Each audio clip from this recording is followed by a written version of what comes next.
I harassed you, chat. That's what I did. I harassed you with gruesome and vile imagery. But that's okay, because I don't have that many subscribers. If I had like 10,000, if I had 10,000 viewers and they would have watched me at the same time and they would have clipped that, would have been embarrassing. But luckily, I can still do the feet reveal at 100,000 subscribers and no one will know that they have already been revealed. I should have trusted Nick Riquieta. I should have trusted him when he told me wear pants, V. Now I understand his wisdom. But I still refuse. I flat out refuse. I'm in my bedroom. I dress however I want. You know what? Do I have pants now or don't I? Like, you'll never know. Like, maybe I actually did put pants now. Maybe I have decided to dress myself up now because I don't want the same accident to happen again. Hobbit feet confirmed. Dude, I'm a man. Do you think that I'd go and get a pedicure? Speaking of feet, let me show you something. This is very interesting. Alright. There was a person on Twitter which posted a fascinating article about feet. You just scroll down until I find it. Ah, here we go. I had toe shortening surgery. This is on things that I guess you pay in order to just waste money. There's people dying out there, and they need medical treatment, but there is a doctor that's busy doing this rather than saving lives. Toe shortening surgery. Haters say I have gremlin feet now. The thing that I don't understand is where is the aesthetic? Like, who looks at these feet and says, you know what? If only the toes were shorter. And I'm willing to bet that it affects the balance somehow. Like, this person isn't walking properly. I am willing to put money on this. Like, when you do this, you're not walking properly. That, like, if this lady goes down a flight of stairs, it's a health hazard. Like, she has to now very carefully go down that flight of stairs. I don't know whether or not I'm right, but I have a feeling that the length of the toes actually helps with walking. I may have this feeling. Again, you know, like, when you're walking normally, probably nothing happens. But when you have to do a little bit more difficult interactions, like climbing stairs, going downstairs, going up a hill, going down a hill, running, I'm pretty sure this affects you. And not to mention, it's like, yeah, I mean, aesthetically speaking, if you make a poll and you ask people, like, when was it better, before or after? Like, a lot of people will say that before. Like, this looks like Uncanny Valley. But again, we shouldn't judge, right? Like, unless the person wears a MAGA hat, you shouldn't judge. This is like, if I shouldn't judge, why is it public news? Of course, I don't know the lady. I don't think she can walk in high heels, actually. Like, if you have this level of toe surgery, which I don't even understand, like, there were doctors who had to run clinical trials on this and test it and stuff. It's like, why? But yeah, it's definitely a lot harder to walk in high heels and female footwear. Love the feet and the ASMR stream. I don't know what you're talking about, Western. Like, I never showed feet on my streams, ever. Oh, hello, Rosalhim. Welcome to the show. It's just that you're not, like, the thing is, like, this news, I guess, it tells you that you're not supposed to make fun of it.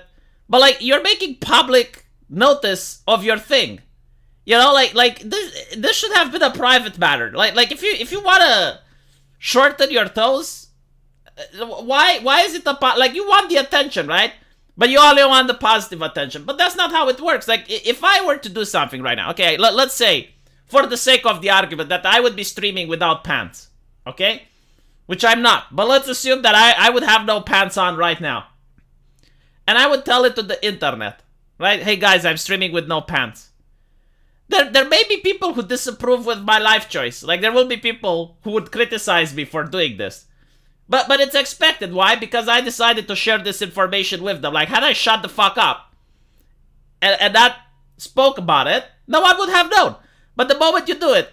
So no, like, I think this is just a way for her to get attraction, right? Like, I think she's an OnlyFans girl or something, right? I mean, I see her with the bunny thing. And so she wants, like, people to talk about her and, you know, go to Goddess Athena. Goddess Athena, I think, had long feet. Private matter is reactionary thinking and must be purged. That is such a good line. I will steal that. Is that a toe lengthening surgery? I don't think so. Like, how would that work? Like, you would have to crush the bone and make the bone longer? And you know, like, one of the worst things that people do is cosmetic surgery. Like it sounds good on paper, but it's not really. Right? Like, let me give you an example. Nose surgery, right? So, like, you don't like your nose, and you go there, and it's incredibly painful, believe it or not. Like because what happens, right? Like a lot of people think that you go to cosmetic surgery, and it's like, you know, like the doctor does his magic. He's kind of like Harry Potter waving his wand, or like Jesus Christ using the Holy Spirit to, like, reshape your body. No, it's a very invasive surgery which cracks your bones. Right? Like, that's what happens, like getting into a car crash. Like, your bones are cracked. But they're cracked in a controlled way in order to make it look aesthetic. But in reality, it's taking a hammer and a chisel and fucking up your bones. Right? Like, that's what you're doing. It's cutting your skin, cutting your organs. It's very painful. A lot of people aren't happy with the result. Right? Like, you're being mutilated, technically. Now, of course, you know, if there are some cosmetic surgeries which are understandable. There are some cosmetic surgeries which aren't as invasive, right? Like, for example, let's say you have breast cancer, right? And the doctor, like, has to remove your tits, and now you look really bad. Like, you got these scars on you, right? So you want reconstructive surgery, and, you know, to make it seem like you have, like, normal boobies again. I understand that, you know, or someone has, like, his face burned off in a fire, and now he's disfigured, so he wants, you know, like, some skin grafts. Yeah, but, like, a person that's like Michael Jackson, it's like, oh, I'm not happy with my nose. You're never going to be happy with your nose. Like, the problem is in here. It's not in here. It's in here. And even if you, like, refix your nose, you're not going to be happy with it. And it's not something that you can undo. And it's very painful. And then you get complications and stuff. Even in Harry Potter, you needed to work very hard to make a potion. Oh my fucking god. Everything that I say is like there's someone in the chat that knows the deep lore. Yeah, like even in Harry Potter, like they needed to get the potion right. Merry Christmas. Unalive. Yeah. Thank you, Zlixon. You know, you can say defund the police, but if you say defund the FBI, that's what did they call it? Hold on. Treason. Treason, yes, like to say to defund the FBI, that's treason. Burned victims need a lot of cosmetic surgery. Yes, but like the difference between a skin graft and a nose job is that the nose job actually cracks the bone. The skin graft is actually, you know, like they take skin from somewhere, and so like they make your ass look ugly, like you get a scar on your ass now. And it makes it, you know, so that your skin actually looks better. It's still not going to be 100%, like you're still not going to look like before you got burned. But, you know, like it's more presentable. I understand the people who do that, by the way. Like, I literally understand the people who like, okay, well, I went into a fire, or I had a mastectomy, and now I need to reconstruct that. But the people who do this, I just don't understand. Like, you will regret it. Like, trust me, you will regret it. If you don't regret it now, when you're young, you're going to regret it when you're old. And there's going to be complications. Like, you're going to get pains, you're going to have difficulty walking, you're going to, you know, like, maybe you will want to wear some women's shoes and you're not going to be able to do it. Like, all of these things are going to affect you. And you're going to regret your decision, because you can't take it back. The FBI is guilty of treason. Well, Zlixon, I can't read that on YouTube, but if you think that way, I hope there's no FBI in the chat. Put you under investigation and on a no-fly list. Can't accuse the FBI of doing stuff like that. You want to fire every single... Is this what you want, Zlixon? Don't treat Harry Potter lore seriously. It's full of holes. Okay, if you want me to talk about Harry Potter, I will tell you about the thing that ruined Harry Potter. Okay? Like, are you ready? I will tell you the thing which completely ruined Harry Potter. The Avada Kedavra spell. Right? So before the Avada Kedavra spell, they had like many spells which were cool and shit. Like you get this spell which can, like summon a burning phoenix. You get a spell that makes a horse out of water. You get all these cool spells, right? But once you have the Avada Kedavra spell, like all the other spells are useless because it's kind of like having a gun at that point, right? And you get to see like some of the fights between the in the last movies between the wizards. Like, they just use Avada Kedavra. Like, there's no reason to use anything else. There's just... It's like a bullet. It's like a gun. Like, you turn the one into a fucking gun. And like, all the other spells, like, okay, why should you summon a fiery phoenix when you can just use the Avada Kedavra and that's it? Like, you just... Yeah, it's... I wouldn't even say, like, power creep. But you're taking away, like, the whole thing that was cool. Imagine, like, if in Dragon Ball, Goku would have access to, like, an ability which instant kills. And he just needs to do, like, the finger gun. He does the finger gun, and the enemy dies. Like, if that's the case, why would he need to use the Kamehameha? Why would he need to use anything else? Why would he need to power up? He can just go, like, boom, boom, boom. And then you take away everything that made Dragon Ball Dragon Ball. Like, he doesn't even have to do martial arts anymore. He just does the finger gun, and everything dies.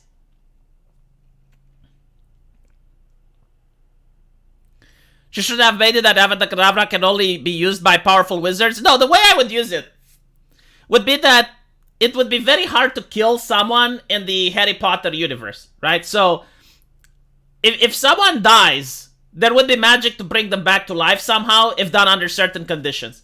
So like, have like a resurrection spell that's very difficult to cast. And if it being cast like within like 2 hours of the person dying, you can bring them back to life. And that would explain why guns wouldn't work on wizards. Because, like, if you shoot a wizard, he can just revive. But there should be, like, this spell, the Avada Kedavra spell, where if the person is dead, right, like, you already incapacitated them, right? It doesn't work on a person that's alive. But if the person is dead, you use that spell and they can never be brought back to life. Like, that's how I would have made the spell. Either that or, like, the spell would be very complex and, yeah, like, only a couple of wizards would be able to use it. That are very powerful, but, like, no one else. But like, when you have, like, low-level wizards using it, like, every single Death Eater, like, they use the spell, then, like, okay, well, there's no reason to use any other spell then. And there's no protection against it, from what I saw. Imagine if the Avada Kedavra spell would have a powerful side effect. Yeah. I mean, in Witcher, they have that, right? So in Witcher, if you use a spell, you have to trade something in order to cast it. But anyway, let's, oh, Naruto as well. Like, Naruto, almost every jutsu has, like, a downside effect. Except for the Endo Tensei. That thing is overpowered. But like, I don't want to talk about lore and anime shit. I wanted to talk about feet now. The only one that survived was Harry Potter, and his mom had to die for him to live. That's like, that's such a stupid thing. It's like, the mom took a bullet. Literally, that's the story. Like, he had a gun, tried to shoot the kid, and the mom jumped in the way. That's literally it. Right? Like, I don't understand, like, why he's so special. It's like, oh yeah, well, he survived the spell. No, it's like, the mom took the spell.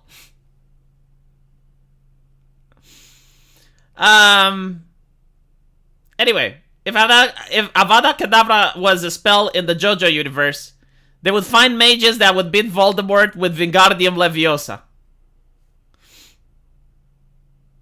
But like, why use Wingardium Leviosa against him when you can just use Avada Kedavra? That is my point, right? Like, it's not that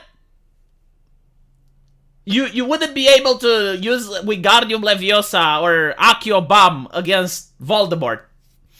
The point is, like, why bother? Just use Avada Kedavra. And I know, like, Voldemort is a special case, right? Because, like, he split his soul and whatever other bullshit. Like, I get that. But, like, I'm talking about any other character, right? Like if you want to beat Harry Potter, and you want to, like, use Wingardium Leviosa to beat him, like, why do that? When you can just use Avada Kedavra and, like, you skip a step.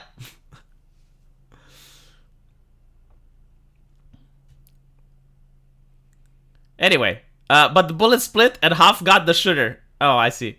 Power creep curse, even in the stories. It is like a kind of a power creep. Like, yeah, like, J.K. Rowling didn't think that much, when she made the spell.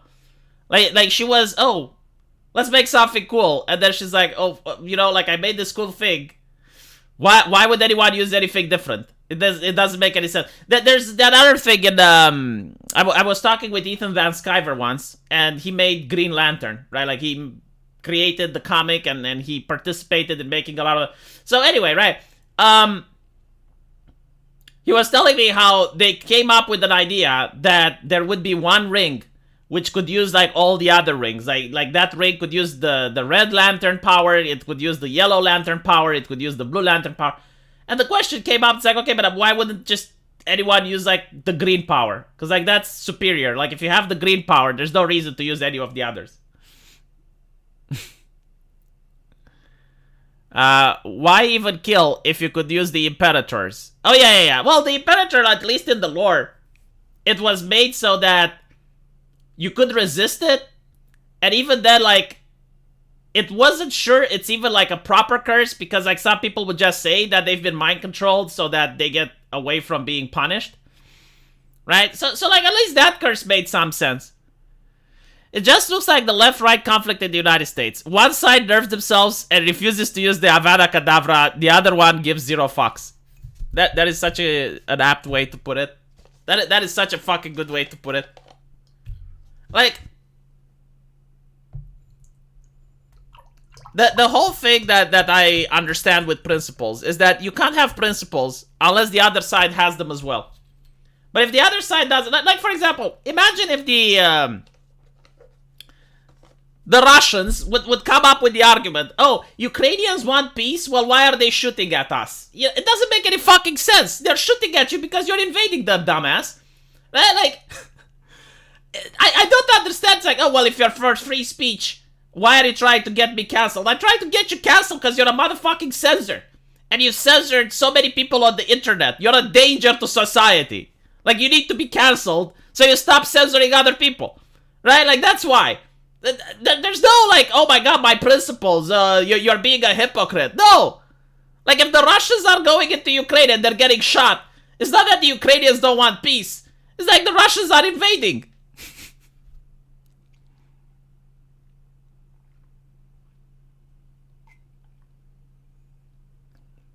Anyway. And by the way, whenever I saw a leftist, I just want to point out, whenever I saw a leftist that didn't advocate for censorship, like for example Jimmy Dore, right? Like Jimmy Dore doesn't advocate for censorship. If Jimmy Dore gets censored tomorrow, I would stand up for him. I would fucking stand up for him, even if people unsubscribe from me, even if they would say, V, you're being an idiot, why are you doing this? I don't fucking care. Jimmy Dore does not advocate for censorship. Jimmy Dore does not deserve to get censored. And there are more leftists like Jimmy Dore. I know a couple. But my point is, if you're a leftist and you don't want people getting censored, like I actively see that you're calling out censorship and you're not happy when it's happening, yeah, you deserve protection. That's how people should think. Because then you get more people on your side. Right? Like, it wouldn't make sense for a leftist to advocate for free speech if the moment they get censored, even the right would be like, ah ha ha. No, like, if you believe that free speech is important, then you should be defended by other people who think that free speech is important. If you're for censorship, I don't care if you're a left-leaning or like what is your ideology. If you're for censorship and you actively pursue to censor people who believe in free speech, right? So you're like doing your best in order to find like the people who actually want free communication, and you're doing your best in order to silence them, then when you get silenced, I don't fucking care. I think it's a good thing. Like, you're literally the problem. In any conflict of remotely equal power, whatever side is willing to use the most horrific tactics wins. Not always. Not always. The thing is, when you use horrific power, you may gain an advantage, but then that power can be used against you by the enemy, right? So, like, for example, nuclear weapons. Like, the reason we don't have war anymore is because no one wants to use them. Like, sure, you know, like right now, Russia and Ukraine, right? Like, Russia could use nuclear weapons, but then other countries would ban against it for doing so. It's a little bit more complicated. It's not like...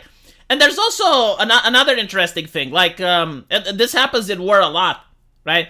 The way you treat the war prisoners. Like, why do countries try at least to pretend to treat war prisoners well? Well, because if you treat war prisoners poorly, then when you get captured, don't expect to be treated well. I mean, look, the enemy, if they get to see the way, like, you're shooting prisoners in the knees, or you're committing atrocity or whatever. Like, when your soldiers get captured, how do you think they're going to be treated? Right? So, I mean, soldiers are human beings as well. Like, they get attached to their comrades. They get attached to their brothers in arms. They have families that are serving in different units. So, when they see on television that the enemy is mistreating them, well, they're going to mistreat their prisoners. So it's not the same, right? Perfect example. In World War II, the Germans and the British, they had this code for the Air Force. It was called Knights of the Sky. So the Knights of the Sky were the pilots, right? And they considered themselves to be above the common soldiers because, like, they weren't in the trenches, they weren't in the muck. Like, they're the knights in the sky, right? So one of the things that they had as a code was that if a pilot ejects, you don't shoot the parachute, right? The reason for this is that if the pilot ejects, he's going to land on the ground and he's going to be arrested, right? And he's an easy target. There's no difficulty in taking down a parachuting pilot. So basically, this was like an unspoken rule. Like, it wasn't even like in any type of military doctrine or anything. But if you were to parachute, like if you're a German or a British, like they wouldn't try to shoot you down. And this shocked even the British, because when the Germans fought over London and, they were shooting down the British planes, and the British would try to parachute outside, they wouldn't shoot down the pilot, which would have been a strategic advantage because it was a lot easier to build a plane than to train a new pilot back then. So anyway, like, that was the code, right? Knights of the Sky. Now, when they fight in Barbarossa, when they fight with the Russians didn't respect that. The Russians would just shoot the Nazis. They're parachuting, it doesn't matter, like, it's a target. Now, the problem with this is that the Germans, when they saw this, they started shooting the Russian pilots as well, right? So, like, the thing was, like, it was a principle. Like, it was an agreement. It's like, okay, we don't get to shoot the people who parachute. But the moment one side broke that deal, one side broke that principle, the other side broke it as well. And it's the same with chemical weapons. In World War II, Germany had a huge stock of chemical gas. And they didn't use it on the battlefield. Like, surprisingly not. London had many trainings and exercises, and they had, like, gas masks for little kids. They had gas masks for babies, and, they had all of these exercises. Like, if they used chemical attacks on us, like, you need to go to the subway as fast as possible. They had, like, the whole training, piss on a rag, put it in your... They never did that. And because they never did that, the British never used toxic gas against the Germans either, right? So there is a reason why sometimes it's good not to escalate. Just because you can escalate doesn't mean you should. This is assuming both sides share principles. Yes, like that's my point. Like, if both sides share principles, sometimes it's actually a good idea not to try to push the envelope. Like, try to escalate things. Hitler got gassed in World War I. Many soldiers got gassed in World War I. And it's a horrific experience. A lot of people are suggesting that maybe this is the reason they didn't use gas. Another reason may just be that the whole thing with the gas is that it's not as effective, like, especially in World War II. It wasn't as effective as people thought. It was like a more of a demoralizing aspect, because, like, the soldiers are always afraid, and it lowers the morale. But, like, gas can backfire. Like, you can launch it, and then the wind changes, and it goes over your troops. It can dissipate. So, you invest a lot of money to produce it, but the effects aren't as desired. Meanwhile, you can also demoralize people by launching a couple of V2 rockets over London. So, there wasn't any point in using gas, except, just being an asshole, I guess.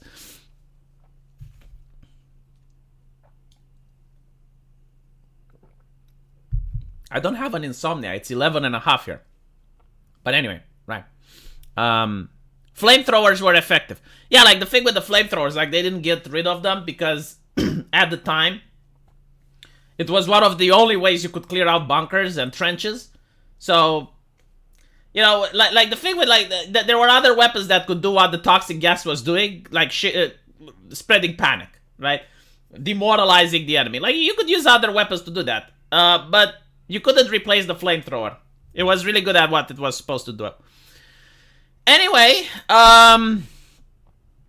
so we talked about this lady which shorted her toes. It's time!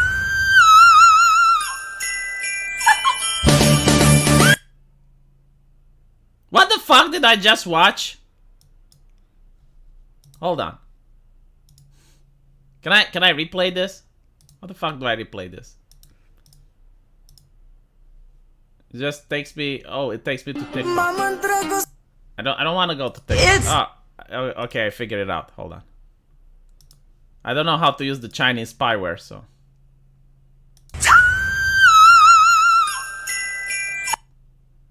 Good God. Man, I wish I could be as happy as she is. You know, like, I wish that there would be something I can do which would make me as excited as that.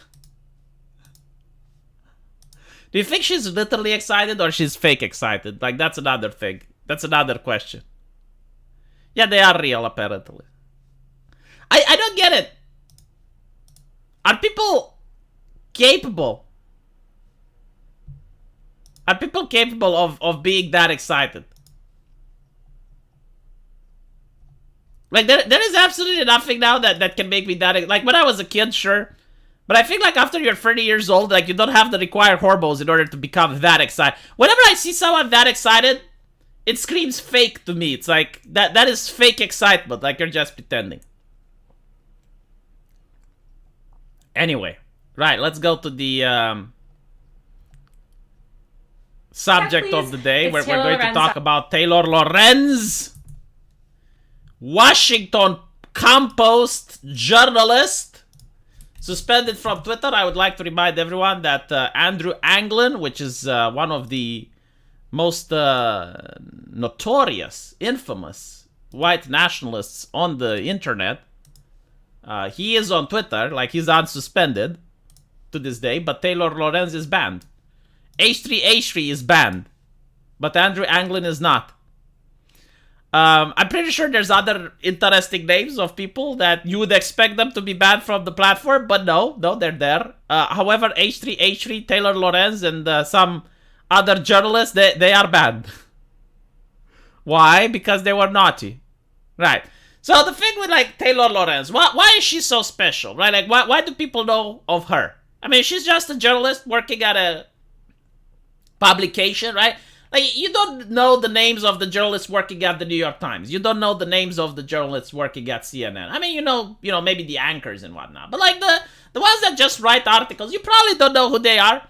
So why do we know who Taylor Lorenz is? Well, Taylor Lorenz is famous for trying to cancel people, right? But like, again, that's not of notoriety. I mean, leftists leave to cancel people. Like, that's what they live and breathe for. Like, they cannot survive unless they cancel someone. So why do people know about Taylor Lorenz? Well, it's due to the fact that before she tried to cancel Libs of TikTok, she was saying how hard it is to be a woman on the internet because people attack you and people try to dox you, right? So, like, she took a stance against doxing and attacking people, and then she doxes and attacks a woman. You know, goes to her house, tries to intimidate, That's a lot of shady shit behind the scenes.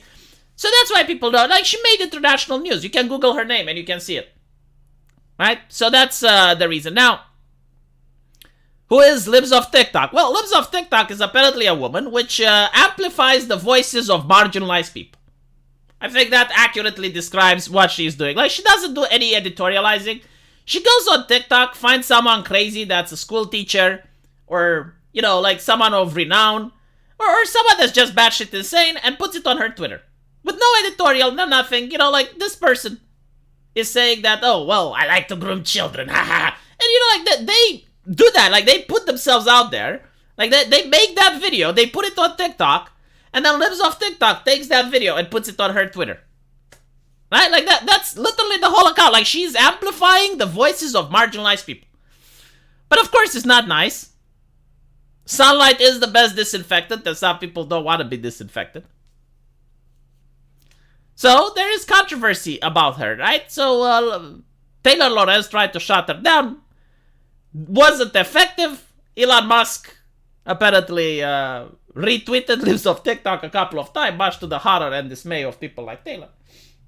So, now we get to see what's happening. Taylor Lorenz has a TikTok account, right? And Libs of TikTok is going to enter the chat. It's taylorlorenz.substack.com. Let me put it in the comments. taylorlorenz.substack. Oh my god, we have Libs of TikTok in here. You can see it on her face. Like on her eyes. She is not pleased of what happened. Like she's not pleased about how events are unfolding. This is not the way she wanted to start the day. Why is she having more subscribers than me? Guys, share this live stream. She's got 272. I have less than her. I feel inferior. But look at this. 272, 770,000. Yeah, I can see why. I can see why a little bit of competition is not good. Not good. Is that the real Libs of TikTok? Uh-oh, concern. Hashtag concern. I honestly can't tell. You guys will have to tell me. How can they tell you though? Like, there's no way. I mean, you have to take their word for it, right? Holy shit, she lost people. Oh, I'm winning. I am winning, chat. You're helping me win. You're helping me win. Like, as time unfolds, I am getting closer of having more views than Taylor Lorenz. You have to take their word for it. I mean, on the internet, anyone can be Santa Claus, right? Like, anyone can pretend to be someone else. I can make my name Taylor Lorenz and, like, no one would know. They have to take my word for it. Libs of TikTok. I've actually never wished suspension on other people. She literally made worldwide news of wishing suspension on other people. But it's, you know, this is like having a gangster, right? Like Don Corleone coming to your store and saying, oh, you're not paying protection money? It would be such a shame if this place caught fire, you know? And then when you're saying, like, you tried to blackmail, you tried to shake up this business, and you're like, I never tried to shake up the business. And I never wished harm on people. I just said it would be a shame if this place caught fire. But I never actually wanted that place to catch fire. I never did anything of that. You know, or if you go to someone and you say, hey, my friend, it would be so unfortunate if you had an accident. You know, and you're like, why are you threatening me? I'm not threatening you. Well, but what I'm saying is that it would be very unfortunate if you had that. You know, like, there is that thing called subtlety. Like you don't have to expressly say that, oh, well, I want to get you canceled. But when you're writing op-eds and when you're saying, oh, well, this person is very dangerous towards marginalized folk, and the Trust and Safety Council of Twitter, right, like, what, it tries to keep the marginalized folks safe, like, what do you think will happen? Right, like, what? It's kind of like, you know, imagine if I were to go out and say, you know what, I don't think Taylor Lorenz pays her taxes, and then I write an article about it, and then she gets audited. And she's like, oh, you wanted me to get audited, and I'm like, I didn't want that. I mean, look, you don't have to expressly say something in order for the public to realize what you're trying to do. Let's not get that twisted, guys. I have always, as I said earlier, I've always actually advocated for a Discord-like approach to Twitter. No, I did not ask Twitter to ban you, Haya. I did not. I reported on your account. Wait. I did not ask Twitter to ban you. I reported on your account. That's literally asking Twitter to ban her. Like, okay, like, how do you think this works? How do you think this works? Like, do you think you actually email Twitter and you ask to ban them, or do you report on an account? Which one do you think is more effective? Yeah, this is literally when you have, like, a little brother, and the little brother, you know, sorry, a big brother, right? And your kids, and the big brother just takes your hand and starts slapping, and he's like, stop hitting yourself, stop hitting yourself. I did not kill him, I only squeezed the trigger. I did not try to ban you, I just reported you. God. She does speak like an HR person, yes. I just, man, this culture, it's so different than what I see in Eastern Europe. Like, at least in Eastern Europe, you know, when someone hates you, they will tell you in your face. Right? Like if Taylor Lorenz was an Eastern European woman, and Libs of TikTok would have gotten in her chat, she would have said, look, Libs of TikTok, we disagree. There's nothing we see eye to eye on. I don't like you. I think you're a bad person. You know, you can stay in my chat if you want, but I just really, really dislike you. You know, like, this is how an Eastern European chat woman would have handled it. But when you have, like, the corporate thing, hi, oh, it's Libs of TikTok. Oh, I'm so glad you're here. Oh, I love you. Mwah, mwah, mwah. Oh, I never tried to get you banned. I reported your account. I cannot handle these people, man. It's like this level of fakeness. When they actually want to ruin your life, but they pretend that they're your friend. Like, this is what I don't get. Like, this is a level of evilness that far transcends, you know, someone that just calls you an asshole and spits on you. Like, I would rather want the person calling me an asshole and spitting on me and say, yeah, I'm going to fuck you up, than the type of person that's, like, smiling in my face, pretending that they're nice and they like my company, while trying to stab me in the back. HR sounds condescending. Yes. Disingenuous, plastic people, fakeness. By the way, I you know, goes without saying, do not contact Libs of TikTok. Not that you can actually contact her because, well, she's not on Twitter.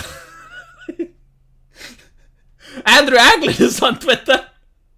Man, I'm willing to bet, okay? I'm willing to bet if Hitler was alive today, Elon Musk would allow him to come on Twitter and Hitler would probably not break the TOS. It's just, I mean, right-wingers have spent the last 6 years learning how not to break the TOS. And leftists are just learning and they're getting banned. Good for you that you never had female enemies. Man, like, Eastern European women are different than American women. I'm telling you, like, it's a different culture. Like, women here react differently. Right? Like, if a woman here dislikes you, she will not smile and be nice to you. She will just flat out call you a piece of shit. Yeah, I only told the CCP you had the VPN. I didn't know that you'd get into the camps. Hello, background noise. Is the Taliban still on Twitter? I think they are, yes. Aren't they like the official, well, not the official, but like the de facto government of Afghanistan now, so they might even get a blue check mark. She is kind of cute. It's up to Twitter what they want to do. As you know, you got 7 strikes, which is actually preferential treatment because most people are banned. I think 3 to 5 strikes is the ban. So I love how Libs of TikTok is tweeting. It's like, how does it feel to get suspended? Something you wished another. But I love it's like, well, actually, you got 7 strikes, which is actually preferential treatment. Okay, no. First of all, like, you never got a strike for doxing people, even though it was against the TOS to dox, right? So this is how Twitter would have acted. Like, if you were a person that, I'm not even saying on the left, because there's a lot of leftists that got banned. But if you're a person with connections, let's put it like that, right? If you're a person with connections, you could break the rules, nothing would happen to you. I even remember, like, okay, so Donald Trump got banned from Twitter, but there was this Iranian leader, and the Iranian leader was actually advocating for violence, like flat out, on Twitter. And I believe it was Jack Dorsey saying, oh, that's just saber rattling. Like, that is normal political speak. And it's like, motherfucker, like, the double standard is so obvious. Right? But like, the strike system. So first of all, like, Twitter doesn't actually say how the strike system works. Like, I have seen people getting their entire accounts banned for 1 strike. I have seen people getting multiple strikes. I assume it's like YouTube, though. I assume if you do something, like, really bad, if you post something, like, really fucked up, you get your entire account terminated. But if you post something that's mild, you get a strike. And if a couple of months pass after you got the strike, it goes away. So you can actually farm 7 strikes if you want.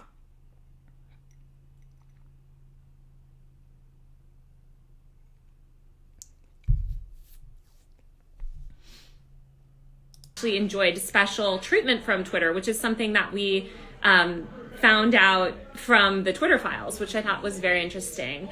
But yeah, I've always said about Twitter that it needs more segmenting, and people need to be able to determine their own experience of Twitter, because I think that's the majority of the friction on Twitter. It's like, do I want to enter this crazy world where everyone's going to yell at me, or do I just want to post about like NBA games to my... That is, okay. That's how the internet used to be, right? You had the ability to block and mute people. In fact, you still do. Like, if you want to curate your experience on Twitter, let's pick a person. Ethan Ralph.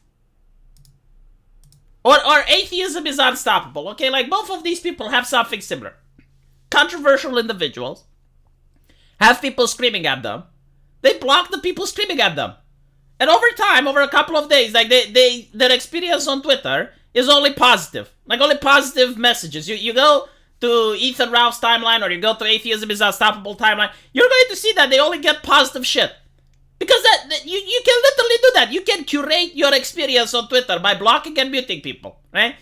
But obviously, like, this wasn't the problem. It's not that, oh, well, she couldn't block Libs of TikTok or whatever. No, like, she wanted to write a piece in order to get Libs of TikTok suspended. Because this is how journalists manage to have street cred, right? Like, most journalists, they're activists now. So if you want to get hired by a publication, like, let's say you want to work for the New York Times, it's not about, like, how you write. It's not about how many times, like, if you got a lot of news wrong and you got debunked, like, that doesn't matter. What matters are two things. Number one, how much clout you have, like, how much pull you have on social media. If you're a journalist that has like 1 million followers, yeah, that's really good for your resume, right? So you got 1 million followers, especially if they actually do the shit you ask them to do. Like you ask them, okay, well, I don't like Tucker Carlson, go harass him.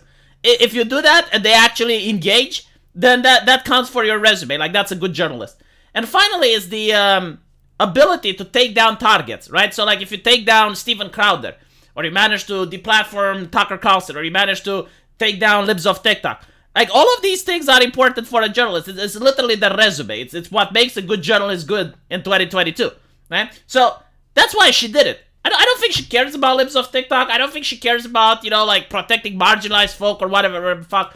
No, like, she wanted to get street cred. She wanted to be in a position where she could go to a better paid job. It was like her contract with the Washington Post expires, or once she manages to find a better employment, she wanted to go there and she would say, look, I got Libs of TikTok deplatformed. I got hundreds of thousands of followers on Twitter. I'm a good journalist. Hire me. Give me money, right? So the reason she's upset that she's banned from Twitter is because, like, it literally ruins her ability to be a journalist, right? Like, up until now, being a journalist was like how much Twitter engagement you have. If you have a lot, you're a good activist, they will hire you. But now that you're getting banned from Twitter, this is why the journalists are freaking out. Because it's kind of like being in an MMO and resetting your level back to 1, Like, you're grinding, you're farming in order to get all of that viewership and all of that engagement, and it's very difficult. And, they may even do botting. Like, Tim Pool talked about it, and he had a guest that actually did work at a company that would do botting for journalists. So you'd have, like, a journalist going on Twitter, and in order to raise their profile, they would get a few bots in order to, sweeten the pot a little bit, make it seem like they're bigger than they actually are. She ruined the talent agency so the clients could join the one she's at. I didn't know about that. I have no idea. But yeah, I mean, it's the type of corporate person that manages to climb the corporate ladder by understanding how the game is played. Like, that's why, like, she's not playing fair. She's going to use every dirty trick in the book in order to keep advancing, right? And she doesn't care if other people have to suffer, or, she has to step on other people. Like, none of that is important. And that's, I think, like, it's not just her. Like, I think this is why it's so, it's so viral, right? Because when people look at Taylor Lorenz, they don't see Taylor Lorenz. They see the archetype of a corporate person. Like, a person from HR which doesn't care about other people. She only cares about advancing her job, her career, and she is willing to do anything in order to achieve it. Right? Like, there's no morals, there's no scruples, and she also has, like, a funny face and a condescending voice when doing it. You know, like, a pretty face, condescending voice. Like, she will be nice to you when you're in front of her. You know, she will talk to you like you're a little kid, and she pretends to be your best friend, but in reality, she's just trying to find a way in order to get you out of her way. Tim Pool probably uses bots. I don't think so. At least I don't think that you can use bots on YouTube. Like, if you use bots on YouTube, you get immediately deplatformed because YouTube. The difference between YouTube and Twitter is that YouTube is holden to the advertisers, right? And you get advertisers based on views. So YouTube is very strict when it comes to botting. Like, they don't take any shit over that, right? But like on Twitter, it doesn't matter. On Twitter, you can have like 100,000 subscribers. 90% of them can be bots. Like, the advertisers don't care because Twitter uses a different advertising system. Gotta go, V. I thought of the perfect gift for your wife for Christmas. Live chickens. I think they would actually die. I mean, it's minus 10 degrees outside. And it's going to get colder. I don't even think like you can have chickens on this level of cold. It did matter to Twitter since they charged advertisers based on use or real user count. Yeah, but like, I don't know, man. Maybe it is. Maybe it is. But for some reason, the advertiser didn't sue. So I know you can bot on YouTube, but you're going to get in trouble if you do it. Like they actually monitored it. I think like the only time YouTube inflates numbers is if like the people at YouTube want to inflate the numbers. So like, you know, like Susan Wojcicki gives the order, like make this channel popular. I think that can happen. The reason I believe that was that a couple of years ago, there was this lady that made a video about her living in a van. I mean, it wasn't a bad video, right? It was like her living in the middle of goddamn nowhere and she was in a van and she had the snake. Let me see if I can find it.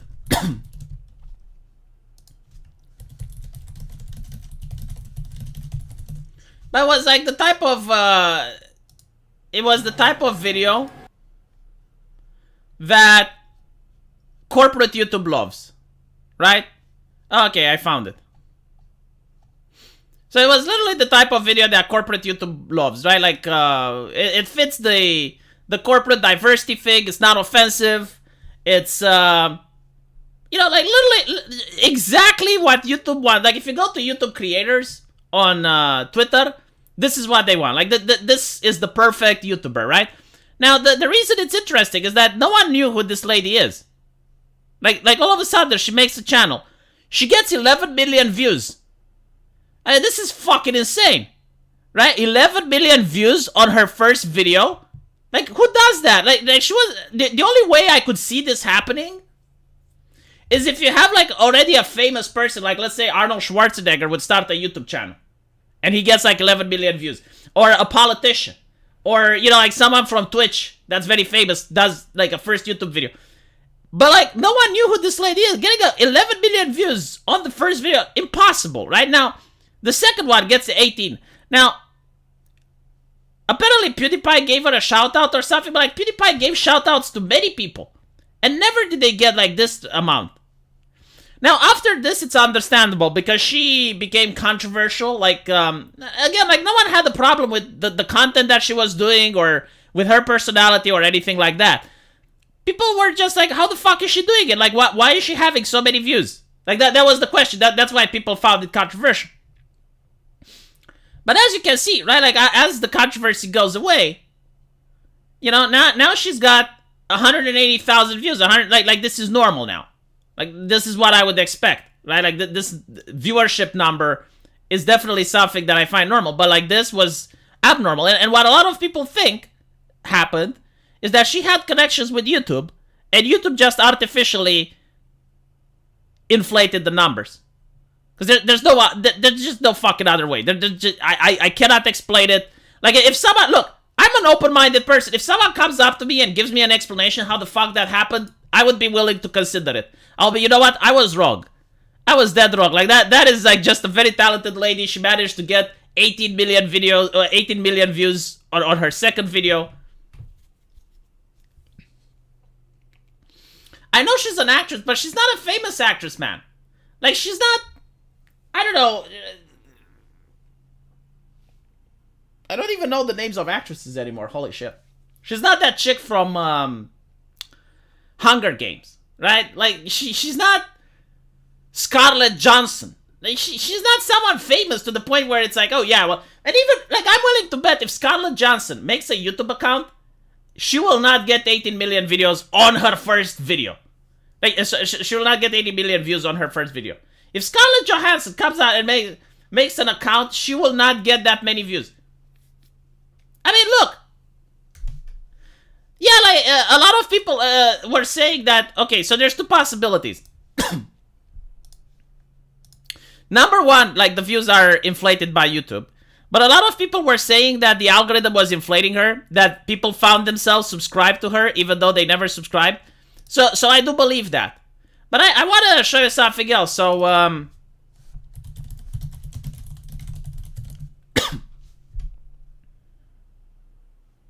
Megyn Kelly. Right? Megyn Kelly from Fox News.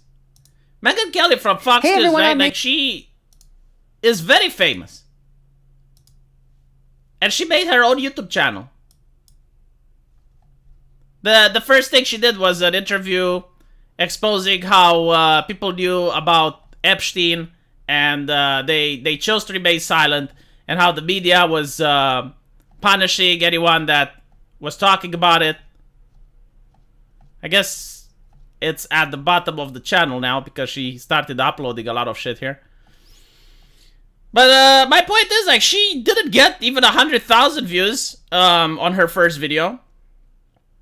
After a while, she started getting them, but, like, she's very famous, right? And like, I think, like, the biggest numbers that she managed to pull was, like, 2.6 million on one of her videos. So 18 million is so fucking much, man. Like even some of the most popular channels on YouTube don't get 18 million. I don't think PewDiePie's get 18 million views on a video. I mean, even now, look, like, she's getting less than I am. Like, I on my main channel, I am getting more than 1.2 thousand. And she's Megyn Kelly. Like, everyone knows who she is. Look, 2.6 million is the most that she got. And you can say, well, yeah, but, like, this is news. You know, it's boring. Usually, you know what gets 18 million views on YouTube? Holy shit, I wasn't showing you guys stuff. My bad. Do you know what gets 18 million views on YouTube? There's only one type of content that gets that. And that type of content is music videos. Right? So, like, if you have Sabaton, for example, like the Sabaton album. You go to Sabaton album, you know, that you might see certain pieces that have a lot of views. Because, like, people listen to it, and then they listen again, and they listen again, right? Like, people use YouTube as their playlist. So, like, you keep clicking the video over and over and over and over, and it gets to 18 million. There's no other way you can get that much. Like, very few videos on YouTube have that much.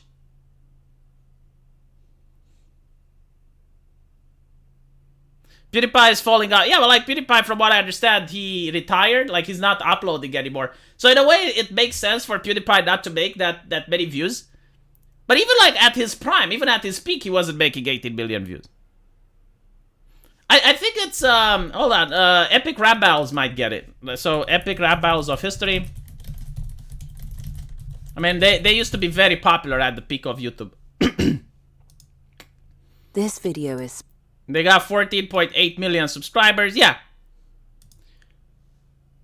So they're one of the few that are getting a lot of views. Like, they get like 7 million, 25, 28 million, right? But the reason isn't that these are like 28 million people watching.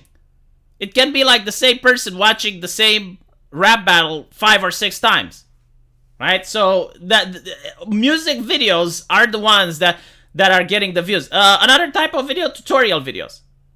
Tutorial videos, because, like, people watch them once and then they watch them again. Cooking videos, like things that have replayability. Like, no one is going to watch my live stream twice.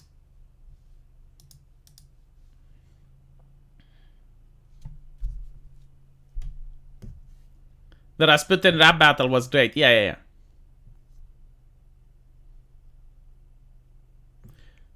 I stopped watching them for a while because they used to be fun when YouTube was at its peak. I guess now I just don't watch that type of content anymore. But still, like epic rap battles are the type of content that I wish there was more on YouTube, but unfortunately we see less. And I kind of know why. It's the terms of service, right? And what I mean by this, you can make an epic rap battle that's like 4 minutes long, and it takes you probably 2 weeks to make because you have to edit, you have to add stuff in it, and then you upload it, and it gets demonetized because like someone said a curse word, a bot misunderstood something, or whatever the reason, and it's just not worth it. Like it's just too much energy, and it's very cost draining to make these videos. And then you find out, oh well, the bot just doesn't like your stuff, or that you might get suppressed by the algorithm. So a lot of creators they lost their drive, I guess, to make these videos.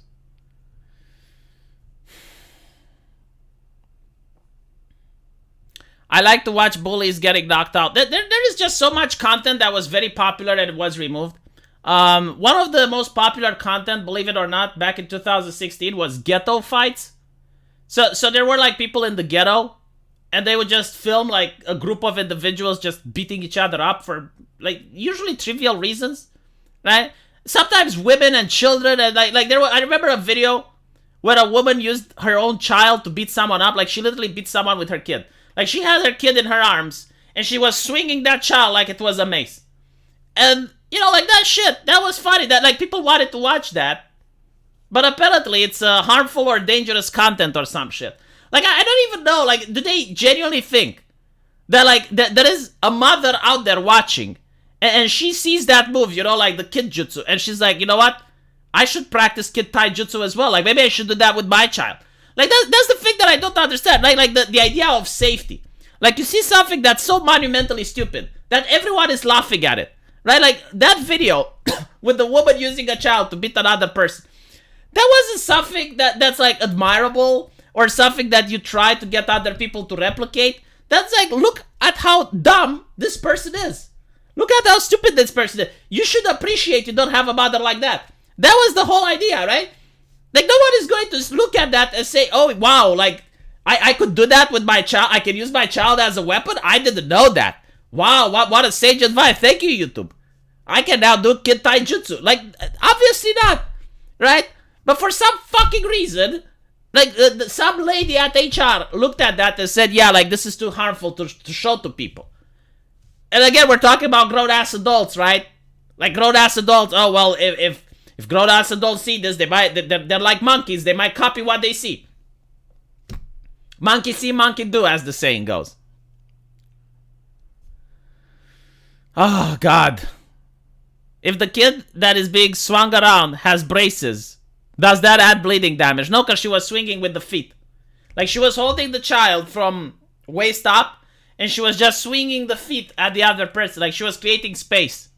She was trying to poke, as the fighting terminology goes, right? If you play Street Fighter, that's what poking is. Like, you're outside sweep range, and you're just trying to poke the opponent. Do a little bit of chip damage. The sad thing is that there will always be someone stupid enough to copy that. No, because it's not even fucking effective. Like, you don't even do damage. Like, it's just so fucking stupid. Then you can't look at it and say, yeah, I want to replicate that. That's just something that a dumb person does in the heat of the moment. That's not something that's like, oh, wow, let's get all the mothers with their children in formation and see if we can do some battle tactics using that. You laugh, V, but the only way Hong Kong will gain freedom from China is to have that level of resolve. It's not effective! Like, effective would be if the kid had rabies and you're throwing it at the enemy so that it can bite. Like, okay, that would be effective. But no, we're not even talking about that. Like, getting hit with, like, the feet of a toddler doesn't hurt. It hurts the toddler more. Like, what are you doing? If the toddler has rabies, yes, it does poison damage. But, like, we're not even talking about that. Like, the kid wasn't even diseased.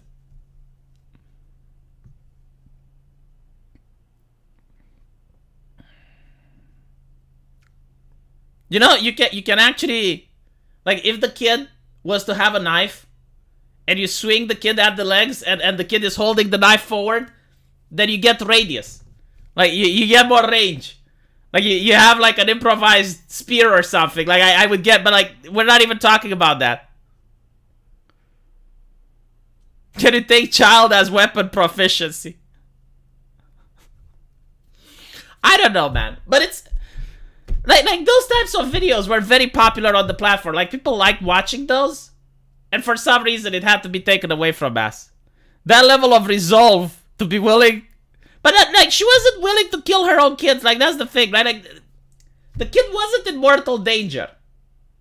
The kid, I think, was, like, the closest thing nearby that she could swing. Like, that was why she did it, right? Like, she was blinded by rage. And in the heat of the moment, she looked around. You know, it's like, you have certain RPGs that allow you to use improvised weapons. And you can literally pick anything off from the ground. That's what she did. Like, she just... picked an improvised weapon, which wasn't very effective. That's it. But she should have picked up, like, I don't know, a stick or something.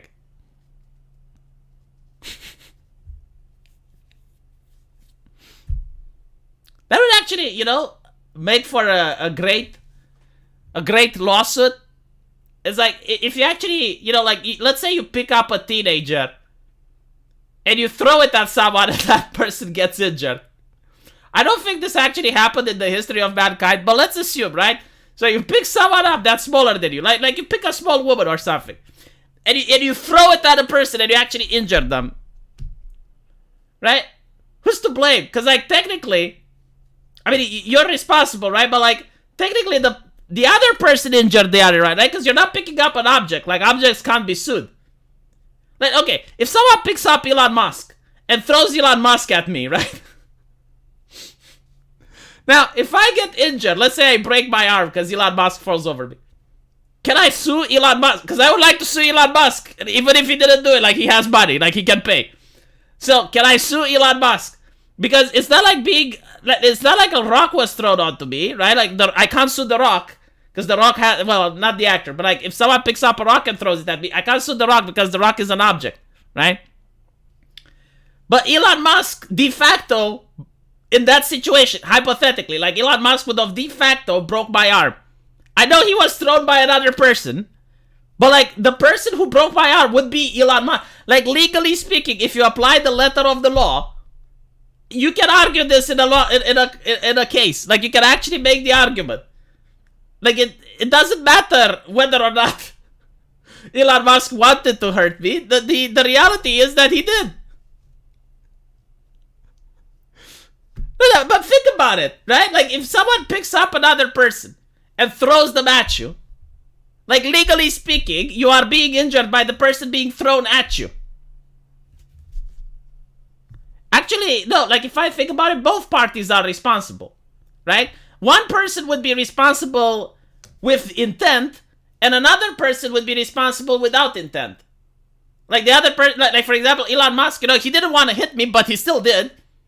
And the other person that threw Elon Musk, like, both of them are responsible.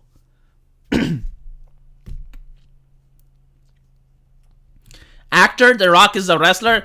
The Rock is both a wrestler and an actor. Didn't he just play in Black Adam? In this case, Elon has no control over his action. It doesn't matter if he has control. Like, if you break someone's arm, even if you have no control over your actions, like, you still are responsible. Like, for example, if you slip off of a window, right? Like, you're cleaning your window, let's say, and you slip off and you end up falling onto someone that's on the sidewalk and you injure them. Yeah, you didn't want to injure them. You know, you didn't want to fall down, but you're still going to pay the hospital bills. And it's the same situation, I think, if someone picks you up and throws you at someone. Like, regardless, it would be an interesting court case. Like, you can have a lawyer that actually argues that, yes, like, Elon Musk should pay.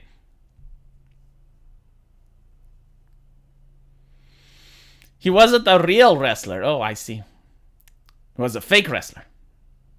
Dwarf tossing is illegal in some American countries. Wait, is that a thing? Like, is that a sport, like dwarf tossing? I swear to God, like, people in the past, they were really bored, weren't they? This is why I love V. Why? Because I make compelling arguments. Obviously, it would never happen, but like, think about it, right? Like, if you are hit by Elon Musk, right? Even if he didn't want to do it, like, he's rich, you want to sue him. Like, you want to sue the party that gives you the most money. Because that's what, like, that's why you're suing, right? Like, you're suing in order to get damages. So, even if you know, well, he didn't do it, I don't care. It's like, I want money. Can I sue him or not? Let's take this to the LawTube dorks. You should take it to the LawTube dorks.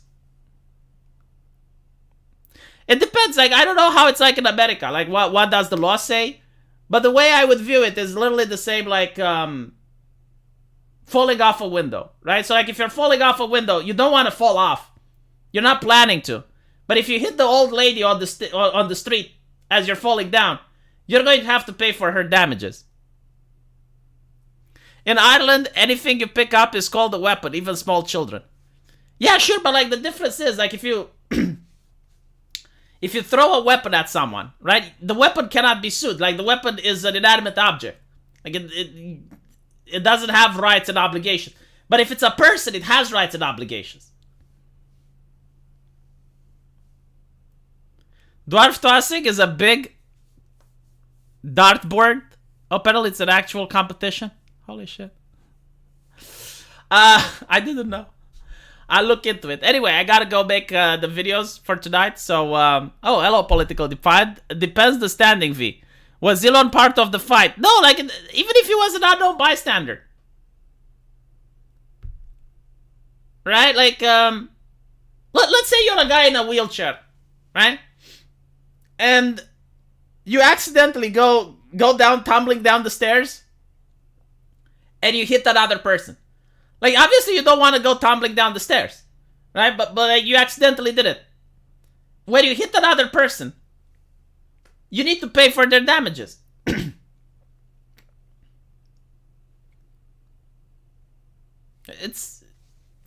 I guess it depends.